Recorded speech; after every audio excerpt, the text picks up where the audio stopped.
ओम महालक्ष्मी नमः। स्वागत है दोस्तों आपका हमारे YouTube चैनल भक्ति धारा वर्ल्ड पर। आज आप सुनेंगे मनोरथ पूर्ण करने वाली माता अन्नपूर्णा, माता महालक्ष्मी की कथा। एक समय की बात है, काशी निवासी धनंजय की पत्नी का नाम सुलक्षणा था। उसे अन्य सब सुख प्राप्त थे, केवल निर्धनता ही उसके दुख का कारण थी। यह दुख उसे हर समय सताता था। एक दिन सुलक्षणा पति से बोली, स्वामी स्वामी आप कुछ उद्यम करो तो काम चले। इस प्रकार कब तक काम चलेगा? सुलक्षणा की बात धनंजय के मन में बैठ गई और वह उसी दिन विश्वनाथ शंकर जी को प्रसन्न करने के लिए बैठ गया और कहने लगा, हे देवादिदेव विश्वेश्वर, मुझे पूजा पाठ कुछ आता नहीं है, केवल तुम्हारे भरोसे बैठा हूँ। इतनी विनती करके वह 2-3 दिन भूखा प्यासा बैठा रहा। यह देखकर भगवान शंकर ने उसके कान में अन्नकुर्डा अन्नकुर्डा अन्नकुर्डा इस प्रकार 3 बार कहा। यह कौन क्या कह गया? इसी सोच में धनंजय पड़ गया कि मंदिर से आते ब्राह्मणों को देखकर पूछने लगा, पंडित जी अन्नपूर्णा कौन है? ब्राह्मणों ने कहा, तू अन्न छोड़ बैठा है सो तुझे अन्न की ही बात सुनती है। जा घर जाकर अन्न ग्रहण कर। धनंजय घर गया, स्त्री से सारी बात कही। वह बोली, नाथ चिंता मत करो, स्वयं शंकर जी ने यह मंत्र दिया है, वे स्वयं ही खुलासा करेंगे। आप फिर से जाकर उनकी आराधना करो। धनंजय फिर जैसा का तैसा पूजा में बैठ गया। रात्रि में शंकर जी ने आज्ञा दी, कहा तू पूर्व दिशा में चला जा। वह अन्नपूर्णा माँ का नाम जपता जाता और रास्ते में फल खाता, झरनों का पानी पीता। इस प्रकार कितने ही दिनों तक चलता गया। वहां उसे चांदी से चमकती वन की शोभा दिखने में आई, सुंदर सरोवर दिखने में आया। उसके किनारे कितनी ही अप्सराएं झुंड बनाए बैठी थी, एक कथा कहती थी और सब माँ अन्नपूर्णा इस प्रकार बार बार कहती थी। यह आंगनबास की उजेली रात्रि थी और आज से ही व्रत का आरंभ था। जिस शब्द की खोज करने के लिए वह निकला था, वह उसे वहां सुनने को मिला। धनंजय ने उसके पास जाकर पूछा, हे देवियों, आप यह क्या करती हो? उन सब ने कहा, हम सब माँ अन्नपूर्णा का व्रत करते हैं। व्रत करने से की गई पूजा क्या होता है? यह किसी से ने किया भी है, इसे कब किया जाए, कैसा व्रत है और विधि कैसी है, मुझसे भी कहो। वे कहने लगी, इस व्रत को सब कोई कर सकते हैं। 21 दिन के लिए 21 गांठ सूत लेना चाहिए। 21 दिन यदि ना बने तो 1 दिन उपवास करे। यह भी ना बने तो केवल कथा सुनकर प्रसाद ले, निराहार रहकर कथा कहे। कथा सुनने वाला कोई ना मिले तो पीपल के पत्तों को रखकर सुपारी या घृत कुमारी वृक्ष को सामने कर, दीपक को साक्षी कर, सूर्य, गाय, तुलसी या महादेव जी को बिना कथा सुनाए मुख में दाना ना डाले। यदि भूल से कुछ बढ़ जाए तो 1 दिवस फिर उपवास करे। व्रत के दिन क्रोध ना करे और झूठ ना बोले। धनंजय बोला, इस व्रत के करने से क्या होगा? वे कहने लगी, इसके करने से अंधों को नेत्र मिले, लूलों को हाथ मिले, निर्धन के घर धन आए, बांझ को संतान मिले, मूर्ख को विद्या आए। जो जिस कामना से व्रत करे माँ उसकी इच्छा पूरी करती है। वह कहने लगा, बहनों, मेरे भी धन नहीं है, विद्या नहीं है, कुछ भी तो नहीं है, मैं तो दुखिया ब्राह्मण हूँ। मुझे इस व्रत का सूत दोगी? हाँ भाई, तेरा कल्याण हो, तुझे सूत देगी। ले इस व्रत का मंगल सूत्र ले। धनंजय ने व्रत किया। व्रत पूरा हुआ, तभी सरोवर में से 21 खंड की सुवर्ण सीढ़ी हीरा मोती जड़ी हुई प्रकट हुई। धनंजय जय अन्नपूर्णा अन्नपूर्णा कहता जाता था। इस प्रकार कितनी ही सीढ़ियां उतर गया तो क्या देखता है कि करोड़ों सूर्य से प्रकाशमान अन्नपूर्णा माता का मंदिर है। उसके सामने स्वर्ण सिंहासन पर माता अन्नपूर्णा विराजमान है। सामने भिक्षा हेतु शंकर भगवान खड़े हैं। देवांगनाएं चबर ढुलाती है, कितने ही हथियार बांधे पहरा देती है। धनंजय दौड़कर जगदम्बा के चरणों में गिर गया। देवी उसके मन का क्लेश जान गई। धनंजय कहने लगा, माता आप तो अंतर्यामिनी हैं, आपको अपनी दशा क्या बताऊं? माता बोली, मेरा व्रत किया है, जा संसार तेरा सत्कार करेगा। माता ने धनंजय की जीवा पर बीज मंत्र लिख दिया। अब तो उसके रोम रोम में विद्या प्रकट हो गई। इतने में क्या देखता है कि वह काशी विश्वनाथ के मंदिर में खड़ा है। माँ का वरदान ले धनंजय घर आया, सुलक्षणा से सब बात कही। माताजी की कृपा से उसके घर में संपत्ति उमड़ने लगी। छोटा सा घर बहुत बड़ा गिना जाने लगा। जैसे शहद के छत्ते में मक्खियाँ जमा होती हैं, उसी प्रकार अनेक सगे संबंधी आकर उसकी बाई करने लगे। सभी कहने लगे, इतना धन और इतना बड़ा सुंदर घर, संतान नहीं तो इस कमाई का कौन भोग करेगा। सुलक्षणा से संतान नहीं है, इसलिए तुम दूसरा विवाह करो। अनिच्छा होते हुए भी धनंजय को दूसरा विवाह करना पड़ा और सती सुलक्षणा को सौत का दुख उठाना पड़ा। इस प्रकार दिन बीतते गए। फिर अगहन मास आया। नए बंधन से बंधे पति से सुलक्षणा ने कहलाया कि हम व्रत के प्रभाव से सुखी हुए हैं, इस कारण यह व्रत छोड़ना नहीं चाहिए। यह माताजी का प्रताप है जो हम इतने संपन्न और सुखी हैं। सुलक्षणा की बात सुनकर धनंजय उसके यहाँ आया और व्रत में बैठ गया। नई बहू को इस व्रत की खबर नहीं थी। वह धनंजय के आने की राह देख रही थी। दिन बीतते गए और व्रत पूर्ण होने में 3 दिवस बाकी थे कि नई बहू को खबर पड़ी। उसके मन में ईर्ष्या की ज्वाला दहक रही थी। सुलक्षणा के घर आ पहुंची और उसने वह भगदड़ मचा दी। वह धनंजय को अपने साथ ले गई। नए घर में धनंजय को थोड़ी देर के लिए निद्रा के आग दबाया। इसी समय नई बहू ने उसका व्रत का सुख तोड़कर आग में फेंक दिया। अब तो माताजी का कोप जाग गया। घर में आकस्मिक आग लग गई। सब कुछ जलकर खाक हो गया। सुलक्षणा जान गई और पति को फिर अपने घर ले आई। नई बहू रूठ कर पिता के घर जा बैठी। पति ने परमेश्वर मानने वाली सुलक्षणा बोली, नाथ घबराना नहीं, माताजी की कृपा अलौकिक है। पुत्र को पुत्र हो जाता है पर माता को माता नहीं होती। अब आप श्रद्धा और भक्ति से आराधना शुरू करो, वे जरूर हमारा कल्याण करेंगी। धनंजय फिर माता के पीछे पड़ गया। फिर वही सरोवर सीढ़ी प्रकट हुई। उसमें माँ अन्नपूर्णा कहकर वह उतर गया, जहाँ माता जी के चरणों में रुदन करने लगा। माता प्रसन्नता से होकर बोली, यह मेरी स्वर्ण की मूर्ति ले, उसकी पूजा करना, तो फिर से सुखी हो जाएगा। जा, तुझे मेरा आशीर्वाद है। तेरी स्त्री सुलक्षणा ने श्रद्धा से मेरा व्रत किया है, उसे मैंने पुत्र दिया है। धनंजय ने आंखें खोली तो खुद को काशी विश्वनाथ के मंदिर में खड़ा पाया। वहां से फिर उसी प्रकार घर को आया। इधर सुलक्षणा के दिन चढ़े और महीने पूरे होते पुत्र का जन्म हुआ। गांव में आश्चर्य की लहर दौड़ गई, मानता आने लगी।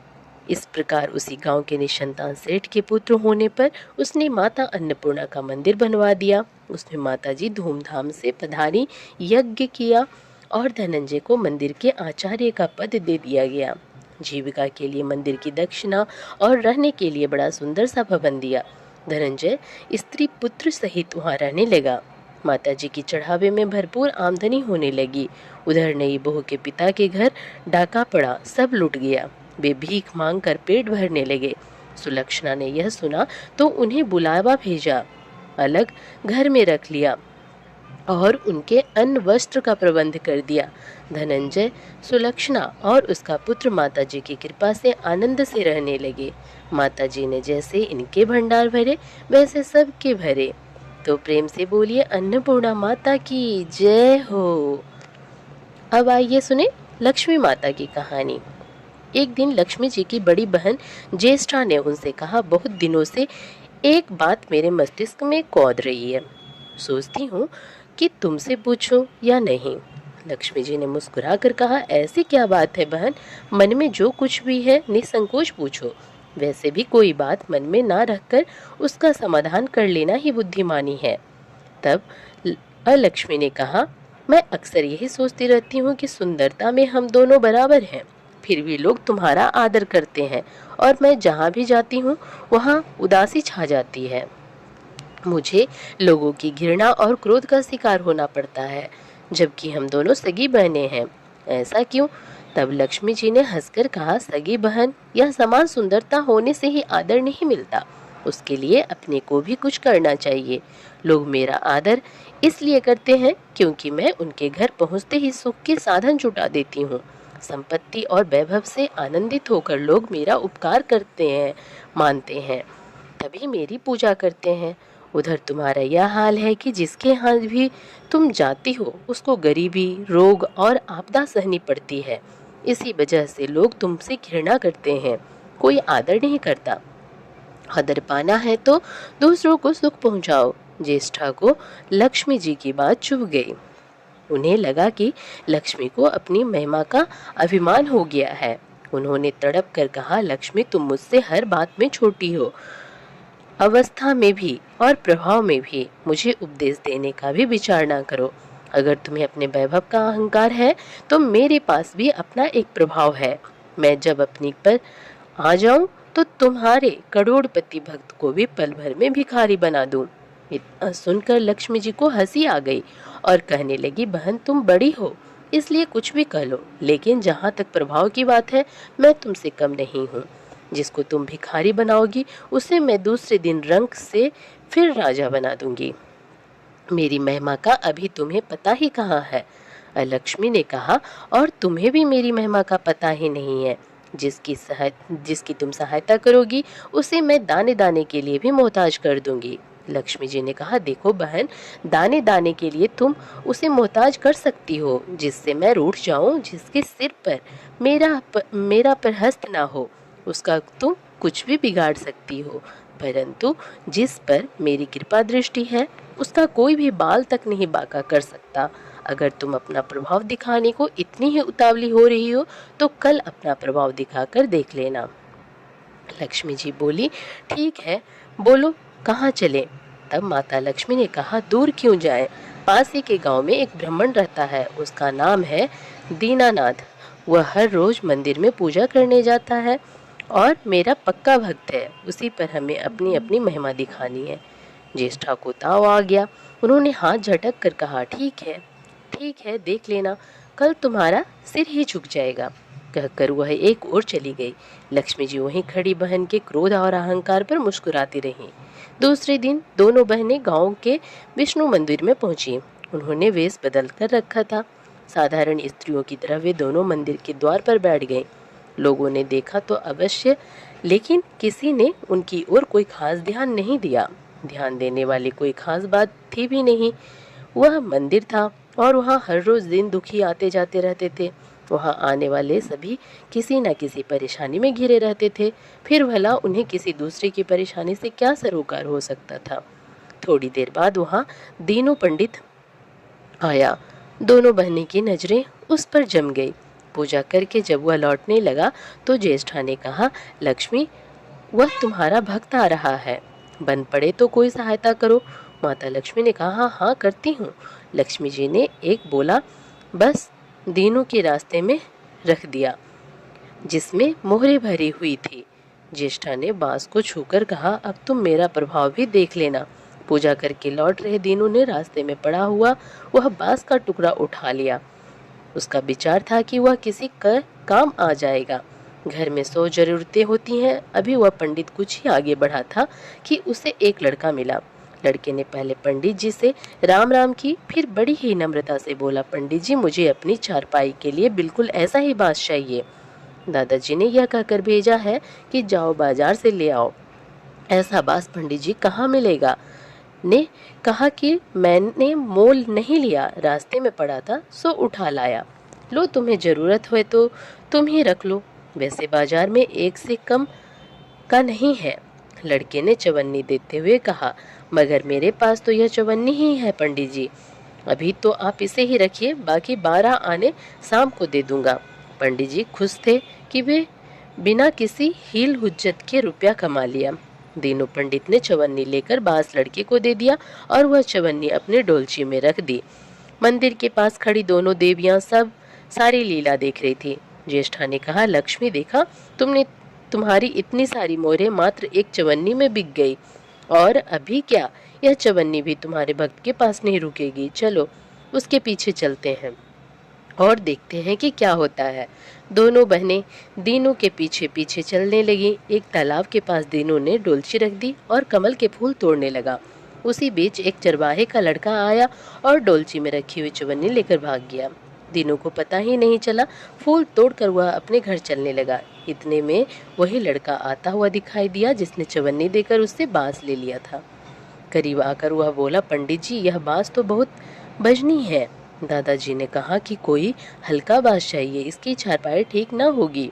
यह लीजिए, आप अपना बांस वापस ले लीजिए, कहकर उसने बांस पंडित जी के हवाले कर दिया। दीनू ने बांस ले लिया, लेकिन चवन्नी तो डोलची में थी ही नहीं। तब उसने कहा, बेटा, चवन्नी तो कहीं गिर गई, तुम मेरे साथ घर चलो, वहाँ दूसरी दे दूंगा। इस समय मेरे पास एक भी पैसा नहीं है, तब आप जाइए, मैं शाम को आकर घर से ले लूँगा। ऐसा कहकर लड़का अपनी राह लौट गया। बांस फिर से पंडित जी के ही पास आ गया और लक्ष्मी जी हौले से मुस्कुराई। उनको इस प्रकार मुस्कुराते देखकर ज्येष्ठा मन ही मन में जल उठी। वह बोली, अभी तो खेल शुरू ही हुआ है, देखती चलो कि मैं इसे कैसे तिगनी का नाच नचाती हूँ। दीनू बेचारा इन सब बातों से बेखबर अपनी ही धुन में आगे बढ़ चला। उसे क्या पता था कि वह शतरंज का मोहरा बना हुआ है। वह तो धूप छांव की भांति दोनों बहनों का प्रभाव सहता चुपचाप चला जा रहा था। आगे चलकर गांव का एक अहीर मिला।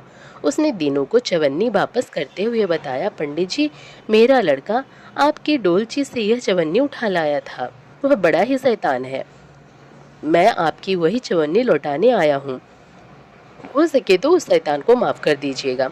दीनू ने आशीर्वाद देकर चवन्नी ले ली और प्रसन्न मन से उस लड़के को पुकारने लगा जो शाम को घर आकर चवन्नी लेने की बात कहकर लौटा जा रहा था। आवाज सुनकर लड़का लौट आया।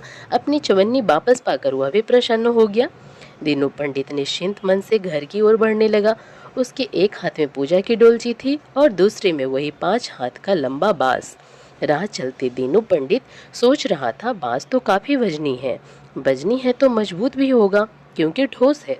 इसे दरवाजे के छप्पर में लगा दूंगा, कई साल के लिए बिल्ली से छुटकारा मिल जाएगा। ज्येष्ठा को उसके विचार पर क्रोध आ गया। लक्ष्मी जी के प्रभाव से दीनू को लाभ होता देख वह मन ही मन बुरी तरह चली जा रही थी। जब उन्होंने देखा कि पंडित का घर करीब आ गया है तो कोई उपाय न पाकर उन्होंने दीनू को मारने का विचार किया। उन्होंने कहा, लक्ष्मी, धन संपत्ति तो मैं छीन ही लेती हूँ, अब तुम्हारे भक्त के प्राण भी ले लूंगी। देखो वह किस तरह तड़प तड़प कर मरता है। और वह तुरंत सांप बनकर दीनू की ओर दौड़ पड़ी। लक्ष्मी जी को तनिक भी घबराहट नहीं हुई।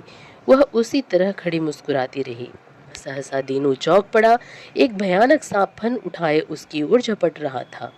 प्राण तो सभी को प्रिय होते हैं, उपाय रहते कोई अपने को संकट में नहीं पड़ने देता। दीनू ने पगडंडी वाला रास्ता छोड़ दिया और एक ओर को भागने लगा, लेकिन सांप बनी ज्येष्ठा उसे भला कहाँ छोड़ने वाली थी। वह तो उस गरीब के प्राणों की प्यासी हो चुकी थी।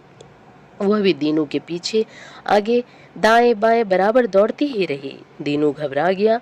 उसने हाथ जोड़कर कहा, नाग देवता, मैं तुम्हारा कुछ नहीं बिगाड़ा, शांति से अपनी राह लौट जाओ। आखिर क्यों मुझ गरीब के पीछे पड़ी हो? व्यर्थ में किसी ब्राह्मण को सताना अच्छी बात नहीं है।